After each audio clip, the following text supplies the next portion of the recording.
Bom, hoje a gente vai falar, talvez, de uns assuntos mais polêmicos que eu já postei aqui no meu canal, porque a gente vai falar de alguma pessoa. E toda vez que a gente fala de uma pessoa específica, a gente tem pessoas que concordam com a sua opinião e pessoas que discordam com a minha opinião. Não tem problema se você discorda ou se você concorda. O mais importante é que você comente aqui depois e deixe a sua opinião registrada para que eu possa entender qual é a sua visão. Mais do que isso, antes de falar sobre o Ike Batista, eu quero que você deixe um likezinho aqui, se inscreva no meu canal, porque esse vídeo aqui vai trazer muita informação empreendedora para a gente. Sempre que eu olhei para alguém que está empreendendo, sempre que eu olhei para alguém que está fazendo algum negócio, construindo uma empresa, eu nunca procurei julgar ninguém. Por quê? Porque cada um tem as suas realidades, cada um tem os seus momentos, cada um tem as suas particularidades, cada um tem o seu perfil. Então eu não entro num perfil de uma determinada pessoa para ir lá para julgar ela, para ir lá para falar, eu quero que essa pessoa fracasse, eu quero que essa pessoa se dê mal, eu quero que essa pessoa perca tudo que ela construiu. Eu nunca fiz isso e nunca vou fazer. Fique uma dica para você, eu entro no perfil das pessoas para estudar elas, para tirar o melhor de cada pessoa, porque nem todo mundo é perfeito. Só que quando você está à frente de uma empresa, você precisa conhecer do quê? De história. É a história que vai determinar o que foi feito de bom e o que não foi feito de bom. O que dá para corrigir na trajetória e o que não dá para corrigir. E quando você olha a história do Ike Batista, você começa a refletir muita coisa, gente. Você começa a ter análises empreendedoras que são muito importantes e eu faço isso constantemente. Então, primeiro que eu sempre admirei a figura do Ike Batista, porque ele tem uma coisa muito importante. Você pode falar de coligação com políticos, você pode falar de financiador de campanha, você pode falar lá do BNDES, a gente vai falar de várias outras coisas que muitos outros empreendedores fazem e vão continuar fazendo. Mas a gente tem que dar um braço a torcer para esse cara.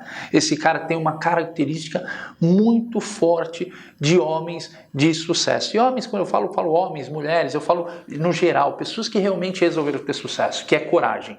E coragem, gente, é um termo muito forte para quem está atrás de uma empresa, para quem tem que tomar decisões diárias, para quem construiu o que ele construiu, para quem chegou onde ele chegou, não importa como você acha que ele chegou.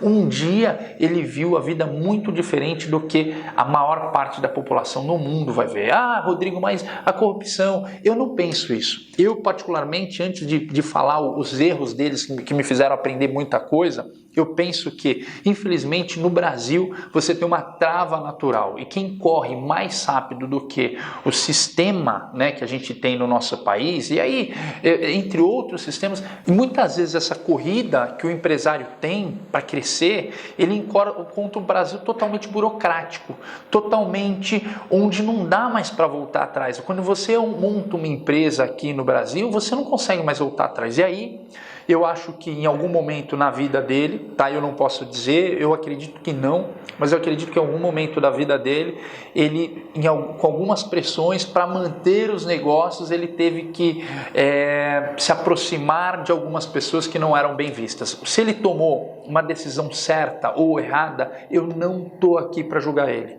Eu estou aqui para fazer uma análise de negócios, onde eu acho que ele deu muito certo e onde eu acho que ele deu muito errado. A primeira coisa que é inegável quando você olha para o Ike Batista é o quanto ele representava muito bem a empresa dele, o quanto ele gerava expectativas. E o quanto você deve gerar expectativas? As pessoas não gostam de se conectar com gente que está no mar vermelho, as pessoas não gostam de se conectar com gente que é pessimista, as pessoas gostam de se conectar com gente que bate no peito. Eu me lembro muito bem, teve uma entrevista do Ike no Jô Soares, ele falava o seguinte, olha, eu vou passar o Warren Buffett ou pela direita ou pela esquerda, eu não sei por onde, mas eu vou passar. Ele era um cara, que você olhava para ele e você fala, meu, eu quero meu dinheiro com esse cara, eu quero construir, ter algum negócio com esse cara. Esse cara é o quê? É o sinônimo de ser bem sucedido, é o sinônimo de uma pessoa, de um homem forte de negócio. E ele não chegou até esse momento à toa, ninguém faz isso à toa, ninguém tem essa representatividade à toa. A gente não pode olhar ele como um homem só de PowerPoint, como todo mundo fala. tem que olhar para uma pessoa que teve uma trajetória para chegar lá. E essa trajetória foi de muito trabalho, foi de acreditar bastante. Só que foi uma trajetória ousada. E no meio de trajetórias ousadas, você sempre tem um preço para pagar. E ele pagou esse preço. Então toda vez que eu bato para analisar um pouco essa história, eu começo a analisar, poxa, todos os acertos que ele teve e todos os erros. Eu vi muita coisa, eu estudei muito sobre o Eike Batista. Eu sempre fui um cara, um admirador principalmente da coragem dele. Eu sempre procurei apagar alguns casos que ele teve na vida dele, olhando politicamente falando, dentro de apoio, porque eu não queria olhar ele pelo lado negativo, eu queria olhar ele pelo lado positivo, como essa pessoa que era arrojada, como essa pessoa que idealizava, como essa pessoa que tinha conexões com o mundo inteiro, uma pessoa extremamente globalizada. Ele teve uma vantagem muito grande que a maior parte das pessoas não teve. Ele era filho de um ex-executivo da Vale, né, que é um cara muito famoso, Eliezer Batista, que foi um cara que foi ministro também, se eu não me engano. E aí tem muita gente que acusa, poxa, mas esse cara teve todos os benefícios, todas as informações do pai, e aí ele conseguiu construir um império através disso tudo que o pai deu. Mas, poxa, ele era filho de outros irmãos, e outros irmãos não chegaram a ter o mesmo sucesso dele. Mas, infelizmente, quem está no topo toma pedrada. Árvore que dá fruto, normalmente as pessoas jogam pedra mesmo. E ele foi um cara que tomou várias pedradas ao longo do tempo. Então, justamente por essa história, mas ele era um cara, como eu volto a falar aqui, globalizado. Então ele teve uma vantagem, ele era um cara que conhecia culturalmente uma Alemanha, já tinha morado na Alemanha, conhecia culturalmente o mundo, porque o pai dele viajava muito. Então, por mais que o pai dele ele reclamava muito, eu vi em muitos trechos que o pai dele era um cara um pouco distante pelo trabalho, né? Por mais que o pai dele tinha esse trabalho distante, ele teve a oportunidade de viajar bastante, numa época que poucas pessoas tinham oportunidade. Então ele se tornou uma coisa muito importante, gente, globalizado. Ele não é um cara que faz um negócio para o Brasil, ele era um cara que pensava num negócio para o mundo.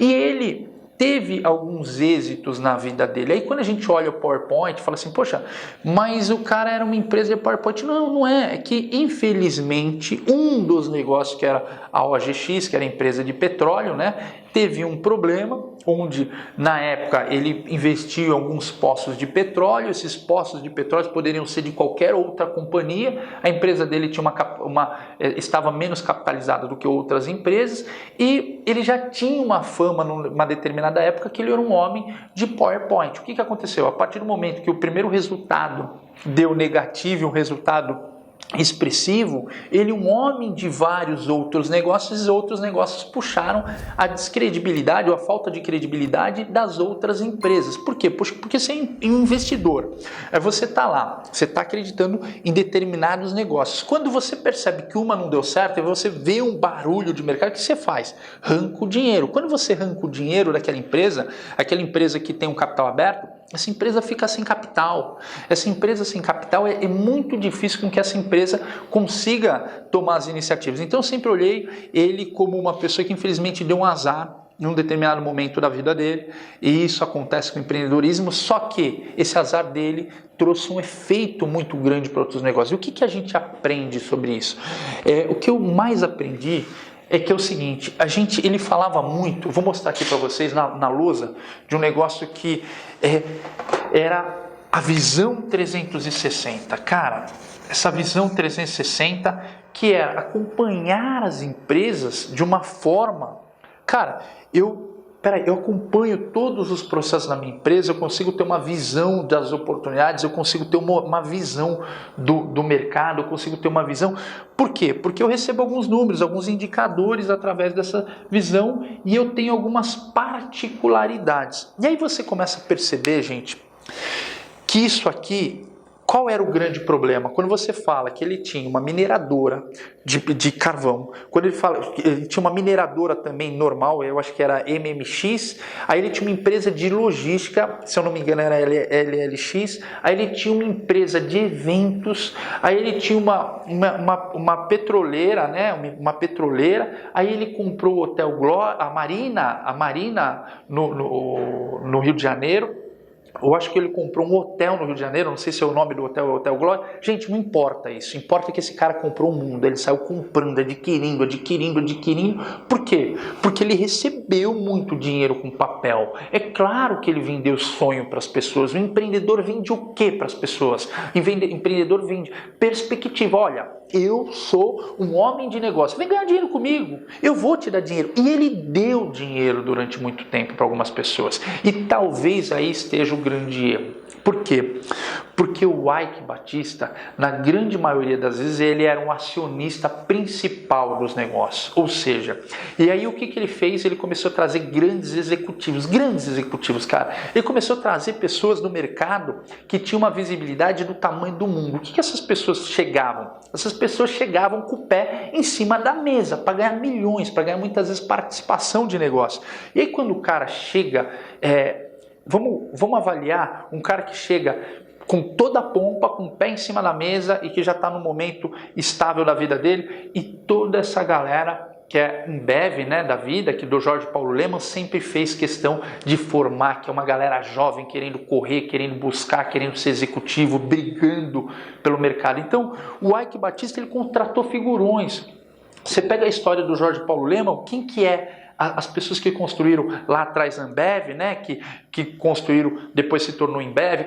São as pessoas que construíram todas essas empresas? São jovens, são pessoas sedentas pelo sucesso, não são pessoas que já são consolidadas. E aí você percebe que uma pessoa consolidada, ela age diferente quando ela chega numa empresa. E aí você começa a perceber, poxa, será que se ele tivesse trazido outros tipos de profissionais, será que o negócio não tinha dado certo? Será que o negócio não tinha ido para frente? Mas uma das coisas que mais me chamou a atenção foi sobre equity. Quando a gente fala sobre equity, que assim, ele detinha a maior parte dos negócios. O que os grandes investidores fazem? Eles têm um grande negócio principal e depois eles têm equity. Eles investem em projetos de uma maneira minoritária ou de uma maneira que ele mantém um dono dentro daquele negócio. Ou seja, gente, o que eu estou querendo dizer com vocês? Às vezes... a gente quer dominar o mundo, a gente abre uma empresa, começa a vir oportunidade, começa a dar certo, a gente fala, cara, a gente é bom. Só que essa visão 360, ela tem um limite, acredite. E esse limite, ele pode ser perigoso, porque ele pode representar um risco. Porque às vezes a gente acha que a gente pode dominar o mundo, e a gente não pode dominar o mundo.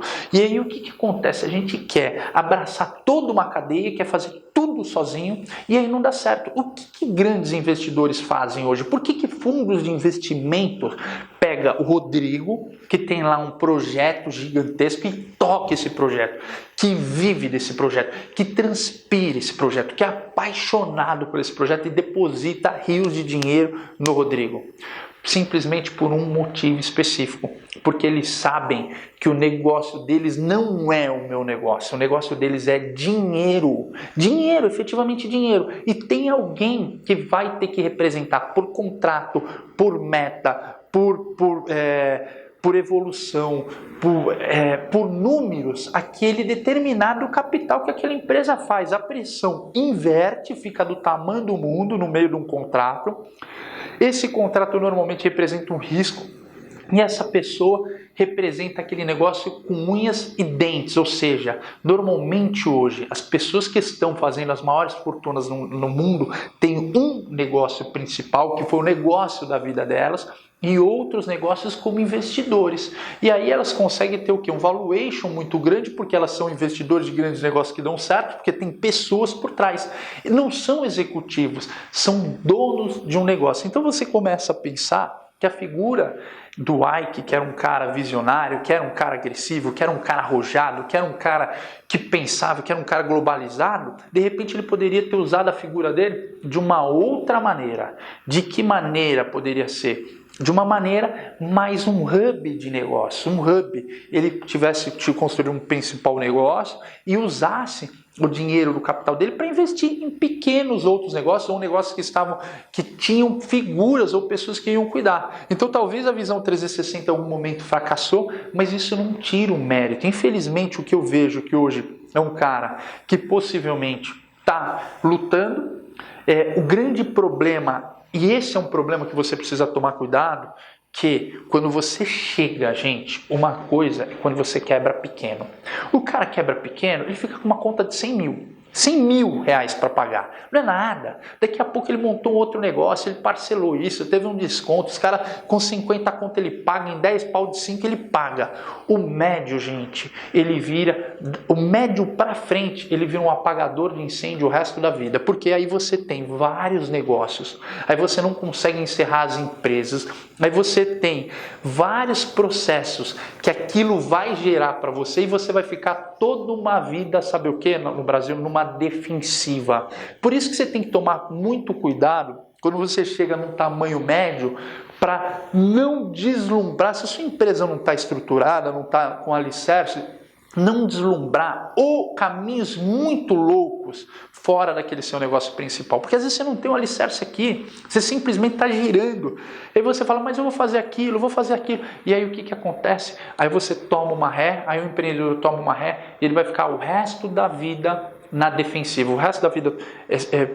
Você imagina a vida desse cara, por mais que ele é positivo, ele deve estar se defendendo de vários processos, ele deve estar temer a imagem dele como aparece, ele deve ter um departamento jurídico dele lá falar, fica quietinho aqui, agora não é hora de falar, agora é hora de falar, agora é hora de voltar ativo. A vida inteira dele virou defensiva. E quando a gente vira numa defensiva, a gente deixa de pensar como a gente faz para ganhar dinheiro, porque a gente gasta tanto tempo gerenciando crise que a gente não consegue pensar em como que eu vou fazer para ganhar dinheiro, como que eu vou fazer para crescer, como que eu vou fazer para construir um negócio. Então, gente, é isso que o Ike Batista me trouxe como uma lição. O Ike Batista me trouxe como uma lição cara, tá indo bem? Você tá consolidado aqui? Investe em equity. Tem uma outra pessoa que represente esse negócio. Traga pessoas mais novas para o time, pessoas querendo vencer igual você. Reparta o pedaço da pizza. As grandes fortunas, os grandes empreendedores no mundo que estão ganhando dinheiro estão repartindo o pedaço da pizza. Eles não ganham mais sozinho. Mas e a representatividade dele, o PowerPoint, não sei o que. Gente, ele vendeu um projeto, como todo mundo vende outros projetos para vocês. E muitos ele executou. Tá lá o Porto. Tá lá o Porto no Rio de Janeiro, que é um dos principais portos, que foi depois vendido. Então, quantos projetos esse homem não executou? Então, eu dou o braço a torcer pro Ike, mas eu olho para ele como um grande professor e eu quero saber o que ele possivelmente na vida fez de certo, o que ele fez de errado, nunca desmerecendo ninguém. Então sempre que você tiver que seguir alguém, acompanhar alguém, não se preocupa com o que você não concorda, se preocupa com aquilo que agrega para você, porque pessoas normalmente de coragem sempre têm alguma coisa para te ensinar, elas sempre estão à frente no mundo. Pensa nisso, se inscreve no meu canal, curte aqui, que esse é o bate-papo, é sempre empreendedorismo, é sempre uma visão, é sempre um tema. Talvez esse tema pode agradar ou desagradar, mas eu queria falar um pouco do aprendizado que ele me trouxe e não simplesmente da história dele, o que eu penso dele. Eu penso que o lado positivo é que ele me trouxe muito aprendizado e vem junto comigo, pensa no meu lado positivo, que a gente bora construir uma empresa de sucesso junto. Um abraço.